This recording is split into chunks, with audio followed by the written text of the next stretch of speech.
Across the Pacific, from the Philippines to Okinawa, from airfields in France to supply depots in Germany, hundreds of thousands of American Jeeps sit in precisely organized rows.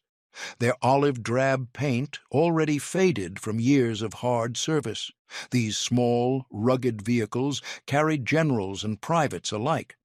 They hauled ammunition through the deserts of North Africa, crossed the beaches of Normandy, and threaded their way through the jungles of Burma.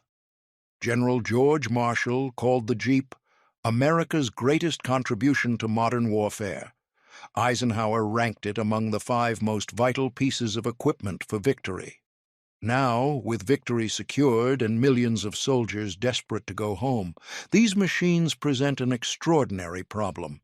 Nearly 650,000 Jeeps were built during the war. What happens to them when the fighting stops?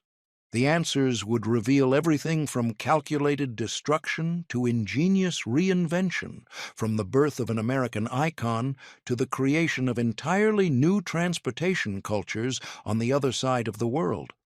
This is what happened to America's legendary Jeeps after World War II. The scale of Jeep production during the war remains staggering even today. Between 1941 and 1945, Willys Overland and Ford Motor Company manufactured approximately 648,000 vehicles. Willys built over 360,000 of their MB model, while Ford contributed roughly 280,000 GPW versions. The vehicles served in every theater of operations, from the frozen mountains of Italy to the sweltering islands of the Pacific.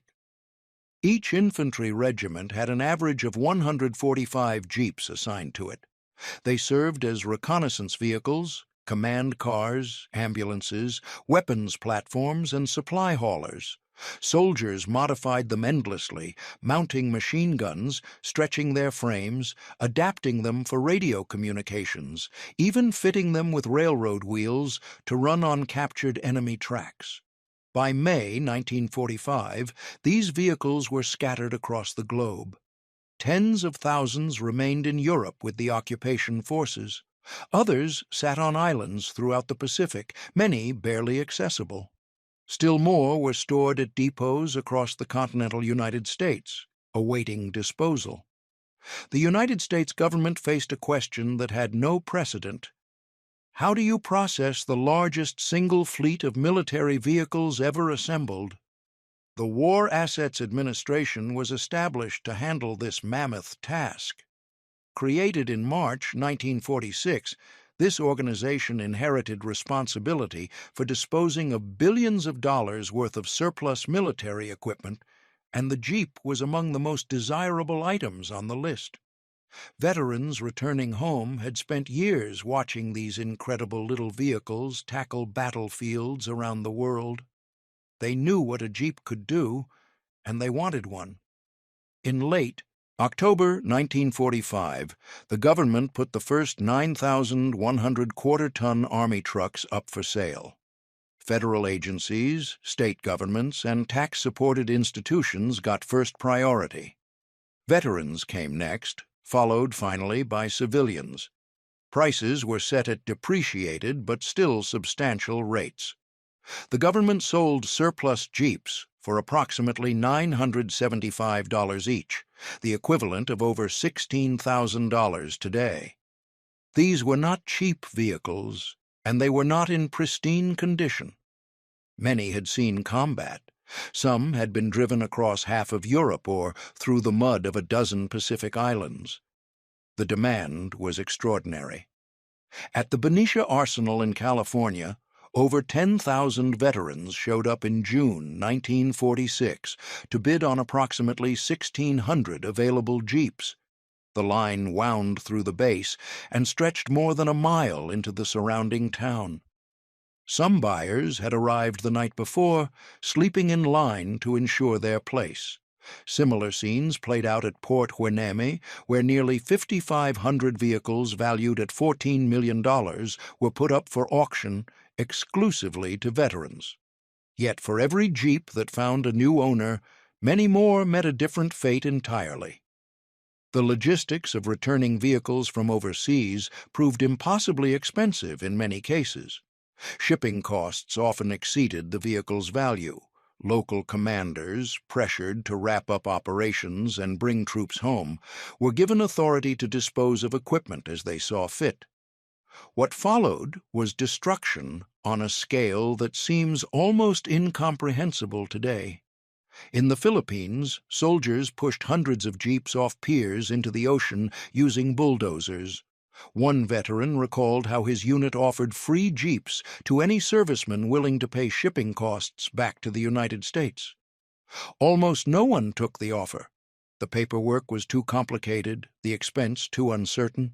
So the jeeps went over the side, disappearing beneath the waves. In the Northern Territory of Australia, American crews drove jeeps into remote semi-jungle areas, drained the engine oil, and left the vehicles running with bricks on the accelerators until they seized and died. It was faster than paperwork. Perhaps the most dramatic example occurred at Espiritu Santo, an island in the Vanuatu archipelago. There, at a site now called $1 Million Point, American forces disposed of equipment worth millions of dollars. They built a massive ramp running directly into the sea. Day after day, Seabees drove trucks, jeeps, bulldozers, ambulances, and tractors down that ramp and into the channel, never to be seen again. Travel writer Thurston Clark recorded that watching these marvels of engineering driven deliberately into the water brought some of the Seabees to tears. Locals witnessed what seemed like an act of pure madness. The site became a popular diving destination, with divers today reporting jeeps, six-wheeled trucks, bulldozers, forklifts, and even cases of Coca-Cola resting on the ocean floor. The British and French authorities on the island had refused to pay for the surplus equipment, hoping the Americans would simply abandon it. Instead, the United States military chose destruction over leaving useful material behind for free. It was a decision driven by a mix of logistics, economics, and policy. But not every jeep was destroyed. In the Philippines, something remarkable happened to many of the vehicles that survived. Filipinos acquired surplus jeeps through sales, gifts, and less official channels. The country's transportation infrastructure had been devastated by war, and roads were in ruins. Rather than letting these vehicles rust away, local mechanics saw potential. They stripped down the jeeps, extended their frames, added metal roofs for shade, and installed benches in the back to carry multiple passengers. They decorated these transformed vehicles with vibrant colors, chrome plating, hood ornaments, and elaborate painted scenes. The jeepney was born. These stretched decorated vehicles became the backbone of Philippine public transportation. They could carry 12 to 25 passengers at affordable fares, running fixed routes through Manila and cities across the archipelago. Each jeepney became a canvas for personal expression, featuring religious imagery, family portraits, movie characters, and basketball stars. The phrase "King of the Road" became synonymous with these vehicles. Families built businesses around operating jeepneys, passing down routes and vehicles from fathers to sons across generations. The jeepney represents one of the most creative acts of post-war recycling in history. An American military vehicle designed for war became a Filipino cultural icon that endures to this day. Meanwhile, back in the United States, Willys Overland had been planning for peace since 1942. The company recognized that returning veterans would have forged a bond with their jeeps on the battlefields, and they intended to leverage that relationship into civilian sales. In July 1945, even before the war ended, Willys launched the CJ2A, the first mass-produced civilian jeep. The CJ stood for Civilian Jeep. The company targeted farmers specifically. According to Willys, there were 5.5 million farmers in the United States, and more than 4 million of them owned neither a truck nor a tractor. The CJ2A was marketed as the all-around farm workhorse, capable of doing the job of two draft horses at 4 miles per hour, 10 hours a day, without overheating. Willys offered an array of agricultural accessories: rear hydraulic lifts, power takeoff units, snow plows, welders, generators, mowers, and disc harrows. The Jeep could plow fields in the morning and drive the family to church on Sunday. Sales were brisk despite the flood of surplus military Jeeps available. Popular Science magazine ran a contest offering cash prizes for ideas on peacetime jobs for Jeeps, stimulating American ingenuity.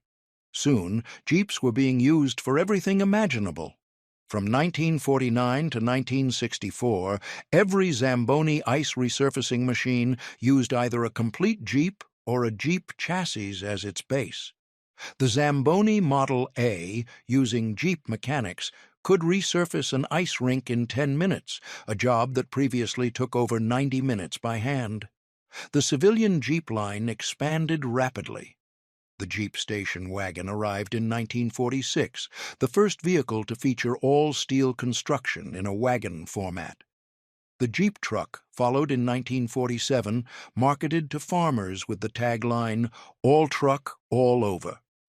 The Jeepster appeared in 1948, designer Brooks Stevens' vision of an open-top American sports car promoted as suitable for women drivers and college graduates. By 1949, Willys had sold nearly 250,000 civilian Jeeps and earned over $142 million. The military, meanwhile, was not finished with the Jeep. When the Korean War erupted in June 1950, the United States Armed Forces needed vehicles fast. Willys had already been developing an updated version of the wartime MB, incorporating lessons learned from Pacific theater operations where water crossings proved challenging. The result was the M38, which entered production in September 1950. The M38 was essentially a militarized version of the civilian CJ3A, with significant upgrades. It featured a reinforced frame, waterproof 24-volt electrical system, and sealed ventilation for the engine, transmission, and fuel system that allowed the vehicle to ford rivers up to 6 feet deep. The familiar Go Devil engine remained, providing reliable low-end torque across Korea's mountainous terrain. Over 60,000 M38s were manufactured between 1950 and 1952, though many Jeeps serving in Korea were actually remanufactured World War II vehicles given new life in military workshops. The M38 assumed many combat and support roles along the 38th parallel. In October 1950, the Jeep led the strategic withdrawal when Chinese forces entered the war. One surviving M38, now meticulously restored, still bears 3 bullet holes from its service with an atomic support unit responsible for the massive howitzer nicknamed Atomic Annie. The vehicle traveled from Korea to France, had its engine rebuilt there, and eventually returned to the United States decades later. The M38 and its successor, the M3801, with its distinctive round fenders, continued in military service through the early 1970s before the Ford M151 replaced them. Across the Atlantic, the Jeep story took another remarkable turn. After the war, the United States had presented France with 22,000 surplus Willys MBs and Ford GPWs to help the country rapidly rebuild its military capabilities. Only about half were in usable condition. French engineers at the ERGM facility in Maltournay, a Paris suburb, began the painstaking work of rebuilding these vehicles, cannibalizing damaged Jeeps for spare parts to make others operational. When spare parts began running low, the French company Hotchkiss, which had been manufacturing replacement components, secured a license from Willys to build complete Jeeps.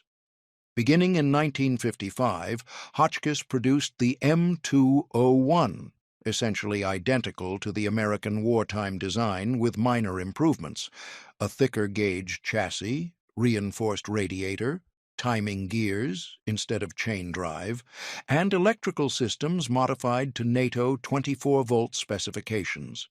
By 1966, Hotchkiss had manufactured 27,628 M201 Jeeps, mostly at a plant in Staines, north of Paris. The French military used them extensively, developing a special Sahara version with strengthened suspension and a second fuel tank for operations in North Africa and Algeria. The M201 served in French military operations from Indochina to Zaire to Chad. The French Foreign Legion used them in reconnaissance and liaison missions across the globe. The last Hotchkiss M201 was retired from French military service in the year 2000, 55 years after the original design had first rolled off American assembly lines. In France, these vehicles never required a complicated name. They were simply called Le Jeep. Other nations received Jeeps under Lend-Lease agreements and kept them in service for decades. Britain, Canada, Australia, the Soviet Union, China, and many other countries operated American Jeeps during and after the war. Canada produced its own versions, with Ford of Canada assembling approximately 2,300 M38 CDN Jeeps for the Canadian Armed Forces. South Korea produced local versions of the M3801 that entered service in 1978 and were even exported to countries like Bangladesh, Chad, Iran, and Lebanon. The myth of the $50 Jeep became one of the most persistent legends of the post-war era. Magazine advertisements in the 1940s and 1950s promised Army surplus Jeeps for incredibly low prices. For just $20, they claimed, you could receive information on how to bid at government auctions. The reality was far more prosaic. These were scams. The pamphlets contained freely available government information. No crated, pristine Jeeps were ever sold for $50. The actual surplus vehicles cost nearly $1,000, had been used in combat, and were sold through controlled government auctions with veterans given priority. The legend of the Jeep in a crate proved equally persistent and equally false. Stories circulated of brand-new Jeeps, still protected in thick cosmoline, available for purchase in their original shipping crates. No such Jeep has ever been verified. Dealers have offered substantial rewards for anyone who can produce a legitimate crated Jeep. No money has changed hands. While the Army did occasionally crate Jeeps for overseas shipment, it was an expensive process reserved for when absolutely necessary. Any that might have existed were long since opened and used. Today, the surviving original Jeeps from World War II have become prized collector's items. Museums across America display restored examples, from the National World War II Museum in New Orleans to private collections throughout the country. Military vehicle collectors seek out surviving MBs and GPWs, restoring them to running condition. Shows and rallies draw enthusiasts who appreciate both the historical significance and mechanical simplicity of these vehicles. The legacy extends far beyond collectibles. The modern Jeep Wrangler, still in production today, maintains the essential character of the original design: the distinctive 7-slot grille, the flat fenders, the upright windshield, the rugged off-road capability. According to Jeep, over 5 million Wranglers have been sold since 1987 alone. The Wrangler remains America's best-selling plug-in hybrid, outselling even the resurgent Ford Bronco. Four-wheel drive, once an exotic military feature, became a household concept directly because of the Jeep's success. The story of the post-war Jeep encompasses almost every possible fate for military surplus. Hundreds of thousands were destroyed, pushed into the ocean, driven into remote wilderness, or scrapped for their metal. Tens of thousands were sold to eager veterans and civilians who put them to work on farms, ranches, and construction sites across America. Thousands more were given to allies who operated them for decades or built their own versions under license. Some spawned entirely new forms of transportation, like the Philippine Jeepney. Others became museum pieces, their olive-drab paint carefully preserved for future generations. What survives today represents perhaps less than 1% of the original production. The vast majority simply vanished, consumed by rust, recycled into other products, or resting on ocean floors from the Philippines to Vanuatu. Yet the Jeep's influence proved more durable than any individual vehicle. Its simple, rugged design philosophy shaped military thinking and civilian expectations for decades.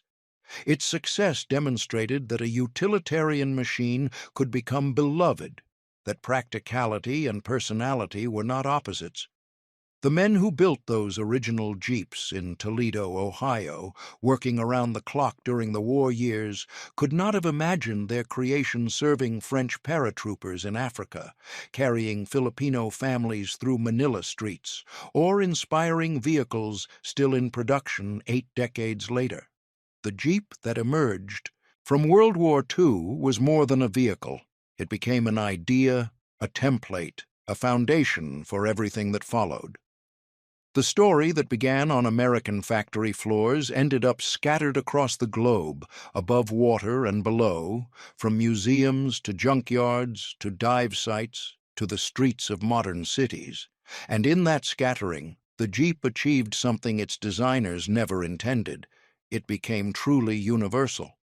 If you found this video insightful, watch what happened to Germany's Luftwaffe planes after World War II next. It explores how the captured aircraft were studied, redistributed, and systematically destroyed in the aftermath of the war. Like this video, subscribe, and hit the bell for more History Inside. Thanks for watching.